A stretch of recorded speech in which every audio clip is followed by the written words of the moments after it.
I was studying this, I'd never really thought much about the disciples here as they were coming back off the mountain. We're going to pick up here in Luke's gospel, and it's just like it has been since we've been studying Luke, that it parallels, the stories parallel with Mark, and sometimes Mark will give more detail, sometimes Luke will. And again, there's some stuff that hopefully I can bring out to you, and the title of it is Faithless Generation, and again, that is what Jesus called them here in the Bible. And but in verse number 37, Luke chapter 9, and it came to pass that on the next day, and if you remember back to our studies before I was gone, they had just been up on the Mount of Transfiguration. There was 3 of the disciples was with him up there, and they got to see far greater than any of the rest of us will ever see here on this side. Having that mountaintop experience with Jesus and Elijah and Moses, it's far greater. That was best revival service, best prayer meeting, best anything that they would ever go through here. And so they're coming down off the mountain on cloud 9. So you got 3 of the disciples that are as high as they can be, just running up here. And it's that way as we come into Bethany, time after time after time. I don't know how many people we have at any certain time, but they could very well be, 3 or 4 or 5 people who just couldn't be any better. Everything is just great, and you couldn't think of doing anything any better. And that's where they were coming back. But on the other hand, there was 9 of them that was down here in the valley.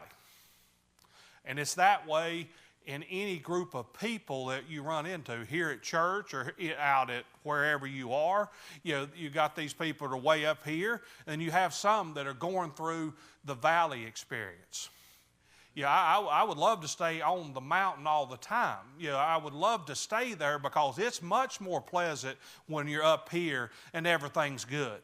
It's much more pleasant to be with Jesus, and there's times when we come to church you don't want to leave because it's so good to be here, because as soon as you walk out that door you're going to get hit with something.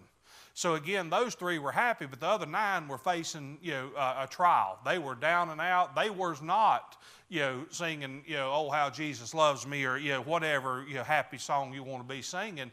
They were faced with their own unbelief, their own failure to do what they were supposed to do and had the power to do. Don't miss that part, that the 3 that were up there were any more powerful than Jesus than the 9 that were down there in the valley.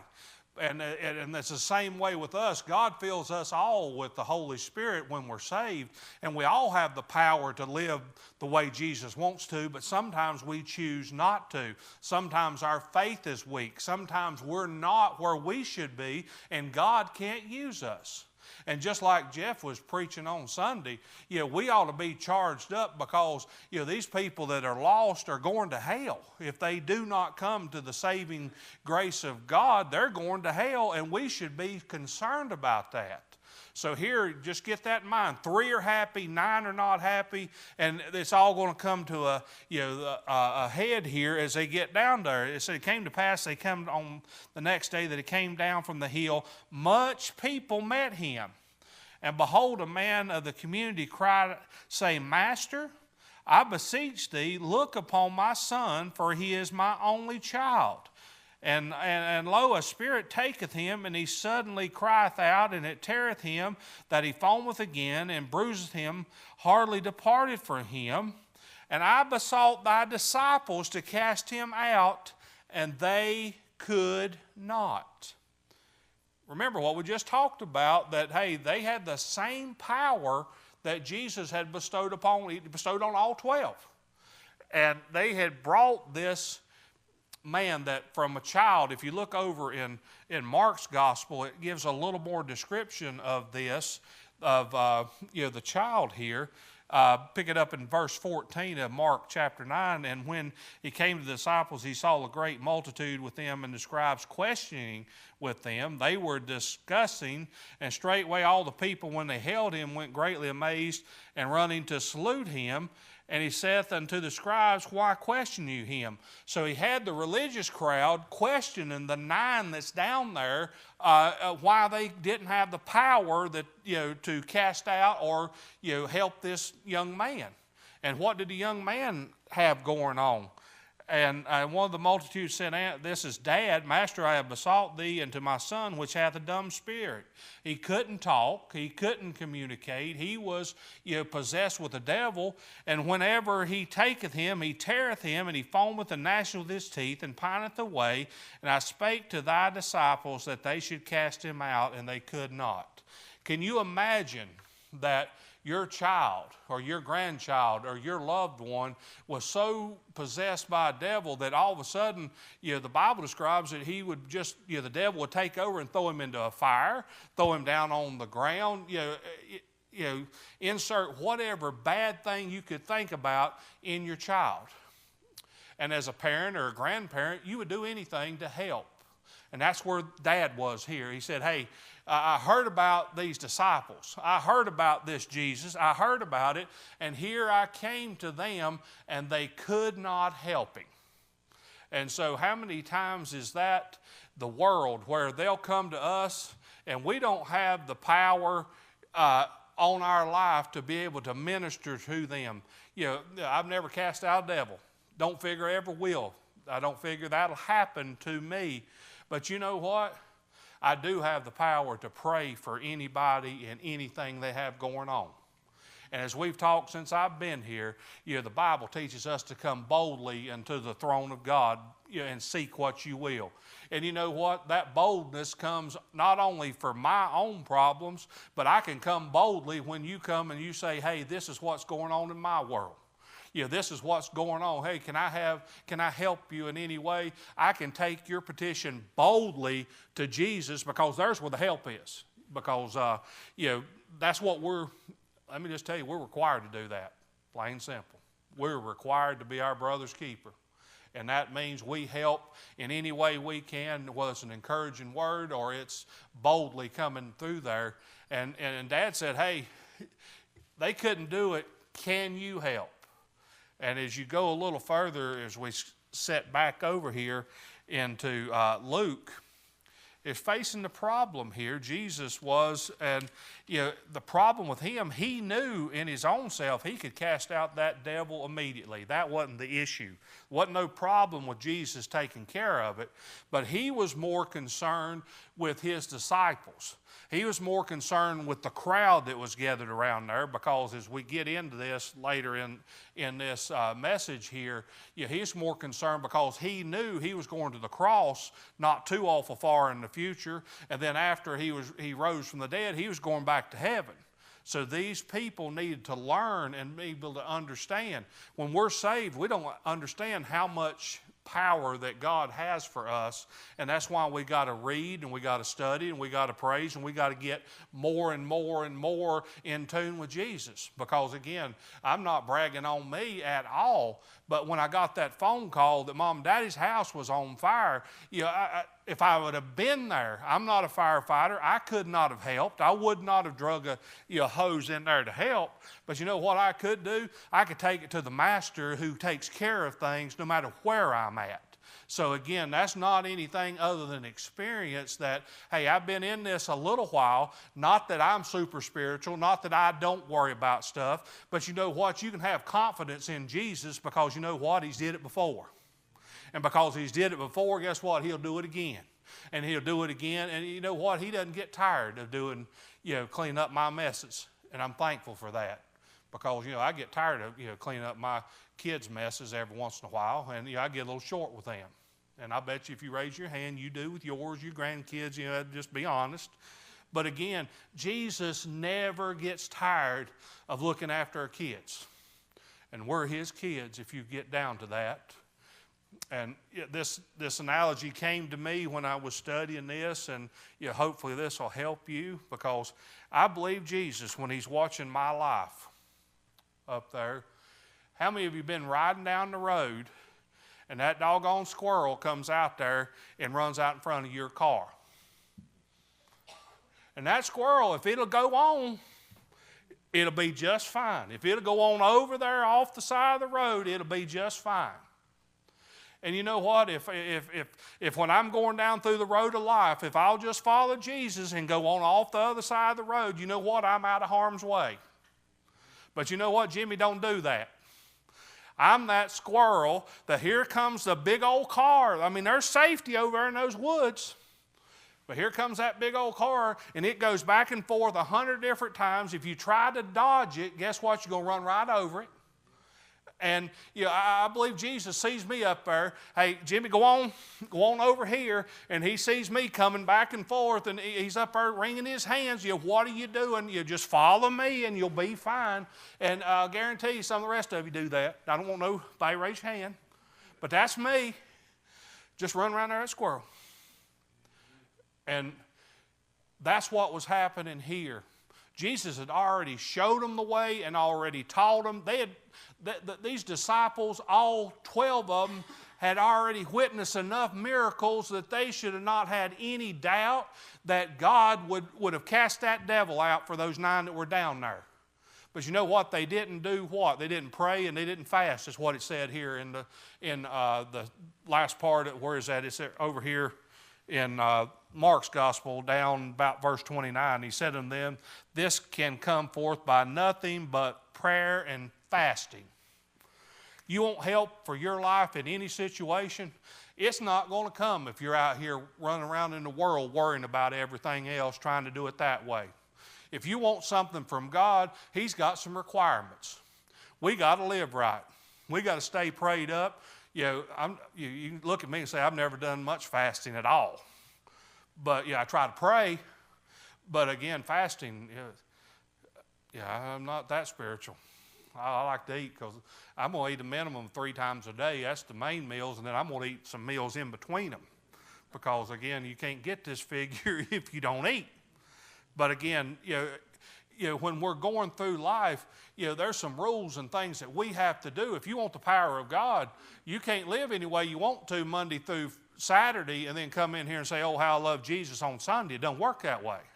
And it's the same way here. You can't have doubts. For these disciples couldn't have doubts and still cast out the devil there.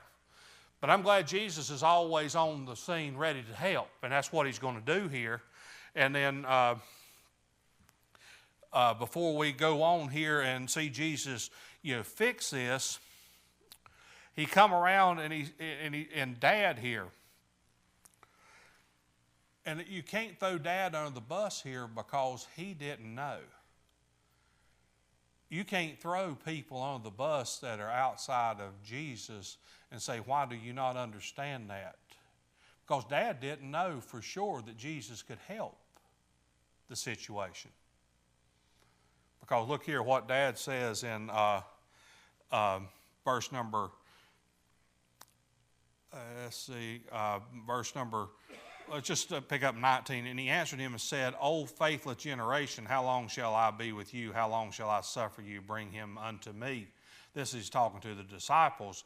But then he brought him to him, and when he saw him, straightway the Spirit tear him, and he fell on the ground, wallowing and foaming. And he asked his father how long it is ago since this came unto him, and he said, of a child, and oftentimes it has cast him into the fire and into the waters to destroy him. But if thou canst do anything, have compassion on him and help us. It was a question there because Dad didn't know, can Jesus help my son?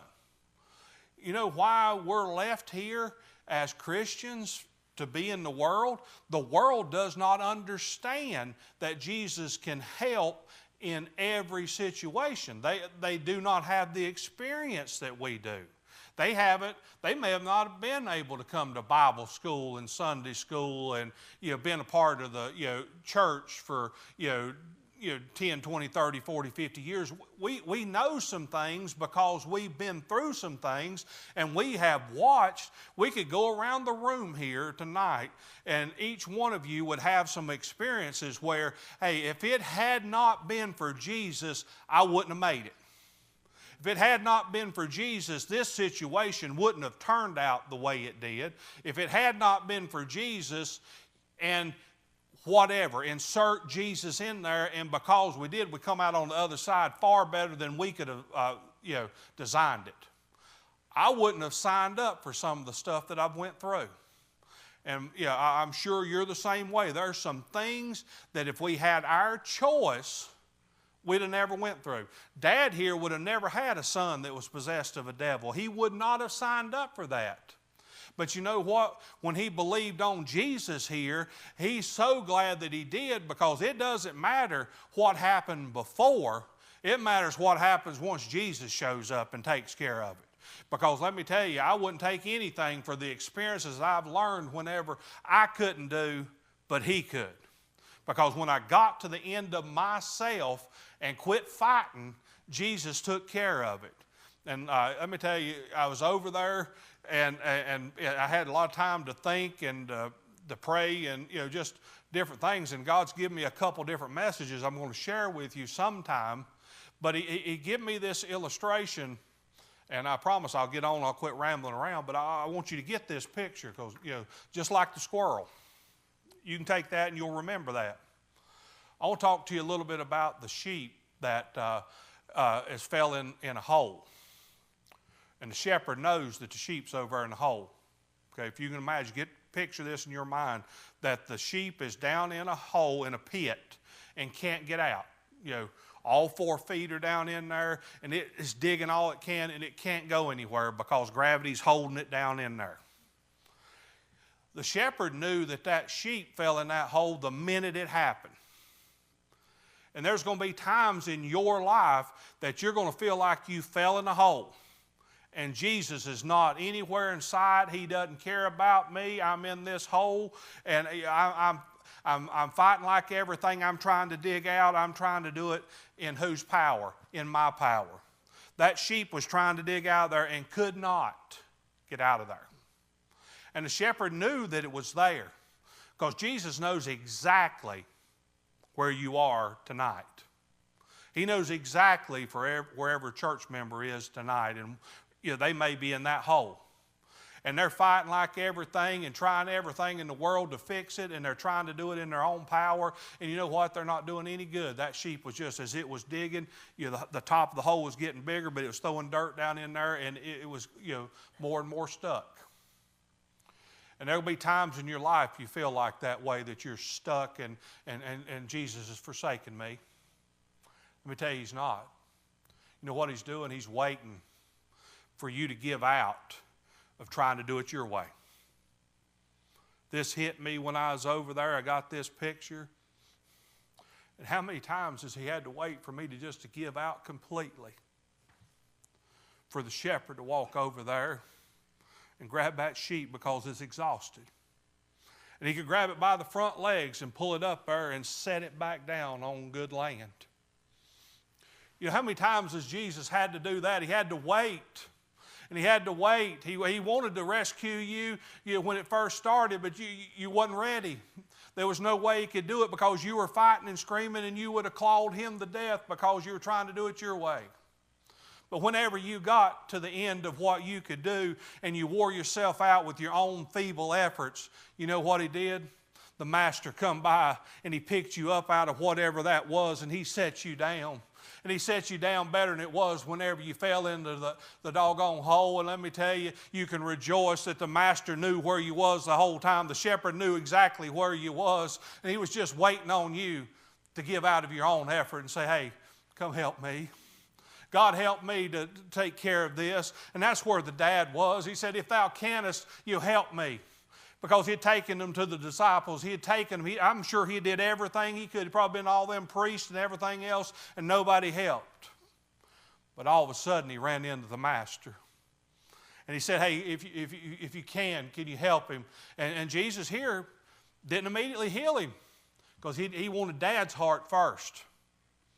There'll be times that Jesus wants your heart or your family's heart, or He wants a situation changed because he wants to do something far greater, but He's got to get to the heart of the matter, which is the sin or whatever else is going on in your life. He wants to clean that up because He wants your soul. He wanted Dad's soul. He knew He was going to heal the son, but He wanted Dad's heart before He ever did that.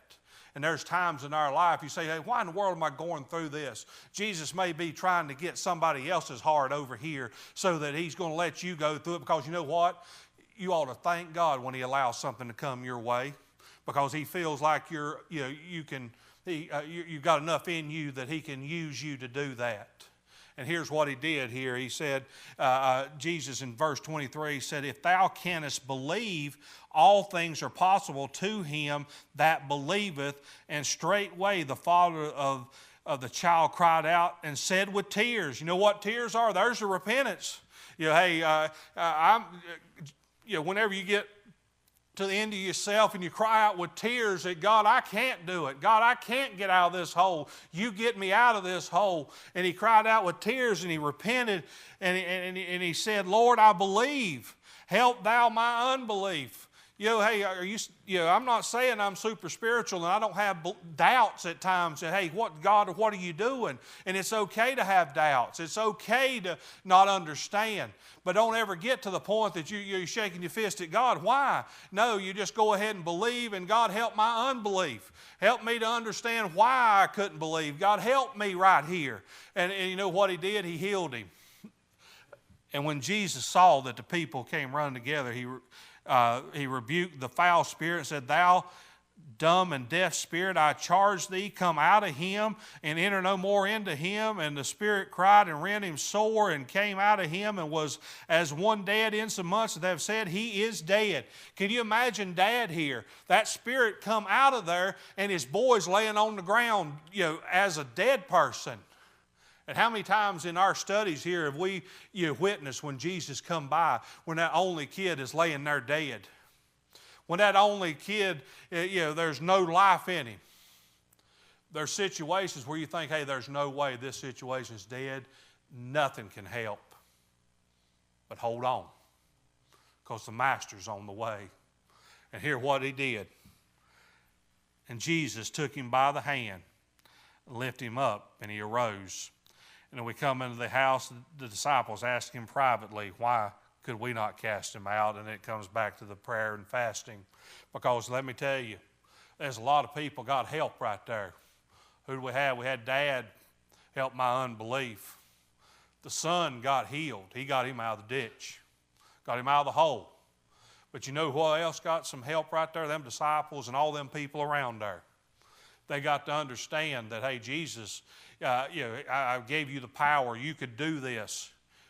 And because of that, He had a teaching moment here. Started there in verse 29. As we turn on over here. And they departed thence through Galilee, and He would not that any man should know it. For He taught His disciples and said unto them, the Son of Man is delivered into the hands of men, and they shall kill Him, and after that He is killed, He shall raise the third day. And they understood not that the saying, and were afraid to ask. The same thing is said over here in Luke's gospel. When He lifted him up and He rebuked the unclean spirit in verse 43, and they were all amazed as the mighty power of God. But while they wondered every one at all these things which Jesus did, He spake unto His disciples, let these sayings sink down into your ears. He said, hey, listen up. Listen up. Don't miss this lesson. Don't miss this. Listen up. Keep your eyes open. See what is going on here. Sink it in, because you're going to need this down the road.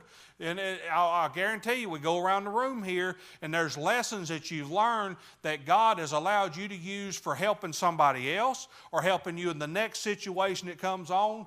I'm just crazy enough to think God can do it again. Call me crazy, but I just think He can do it again and again and again, and I can trust Him with everything.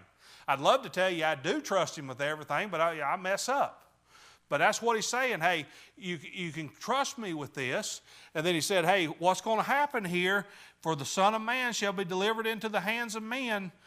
But they understood not this saying, and it was hid from them, for they perceived it not, and they feared to ask him of that saying. They didn't understand that he was going to the cross. No way they could have. Not that he didn't tell them. How many times, if you go back and read through this, you can see it time after time after time. The temple will be tore down 3 days. I'll raise it back up, and numerous times. And you say, hey, they should have known better because they were living right there with Jesus. They'd walked with him 3.5 years. I challenge you, how many years have you been saved? And then something goes haywire and we forget all about what he's done in the past. We forget all about how blessed we are to be a child of God. How many times do we end up in that ditch and we, instead of just calling out to the master and let him help us out, we try our best to dig and wear ourselves out trying to get out of there, and do not have the capability to get out of there. And our time's come and gone tonight, because we'll pick up next week, because it's going to get into where those same disciples, you're going to argue over who's the greatest of them. What a mess it is. But our faithless generation here, what Jesus said, hey, how long am I going to be with you? You know what I can tell you tonight? How long Jesus is going to be with you? The Holy Spirit's going to be with you all the way to the trumpet sounds, or all the way until he takes us out of here one by one. He's not going to leave us, not going to forsake us. And let me tell you, by the authority of God's word, every time you fall in the hole, start calling for the master. Quit fighting. Quit clawing. Quit trying to do it in your own power. Call on the master. Call on the shepherd. Because you know what he'll do? He comes right over there and picks you up. And when he puts you back down on the ground, I don't think he puts you on the side of a cliff. I believe he just puts you right there in green pastures. Psalms 23. Right there beside still waters in the peacefulness. And I'm thankful for those peaceful times.